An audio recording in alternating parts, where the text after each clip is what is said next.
இந்த தேர்தலுக்கு நடிகர் விஜய் குரல் கொடுக்கணும்னு நீங்க நினைக்கிறீங்க? அவர் ஒரு உரலும் இடிக்க வேணாம். விஜய் இழுக்காம நீ இழுக்க மாட்டியா? இல்லை விஜய் இழுப்பேன், அப்புறம் திரிசாவை இழுப்பேன், நான் ஏதாவது சொல்லுவேன். ஏப்பா இப்படி வம்பு பண்ணுற, ஏப்பா வம்பு பண்ணுற? இந்த விஜய் இழுக்காமல் இருக்க மாட்டேங்கிறாங்கப்பா.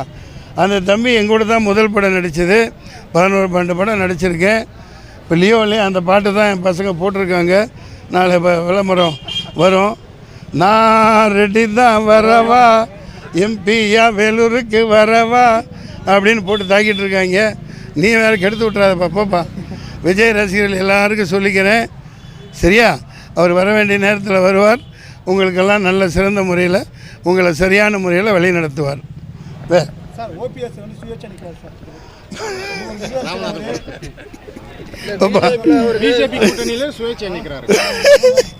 ஏப்பா 2 முறையா 3 முறை முதல்வராக இருந்தவர் இல்லையா ஓபிஎஸ்? அதுதான் ஐயா.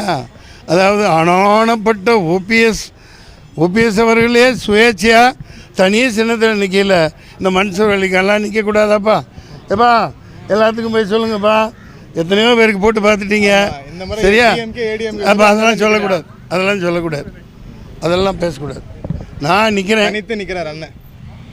நான் தனியாலாம் நிற்கலப்பா. நான் 10 லட்சம் பேரோடு நிற்கிறேன். 6 லட்சம் ஓட்டாவது வாங்கி ஆகணும், வாங்குவேன். இது சவாலாக நினச்சிக்கிட்டு நான் கடுமையாக வேலை செய்ய வேண்டியிருக்கு. அப்புறம் என்ன விட்டு போச்சு? வேகாத வெயிலில் ஏதோ இவ்வளோ தூரம் வந்திருக்கீங்க. உங்கள் எல்லாருக்கும் நன்றி. அப்புறம் நன்றி. அஸ்ஸலாமு அலைக்கும், வணக்கம். பாதகம் செய்பவரை கண்டால் நாம் பயங்கொள்ளலாகாது பாப்பா. மோதி மிதித்து விடு பாப்பா, அவர் முகத்தில் உமிழ்ந்து விடு பாப்பா. அண்மை செய்திகளை உடனுக்குடன் தெரிந்து கொள்ள இணைந்திருங்கள் இயம்நாடு தொலைக்காட்சியுடன்.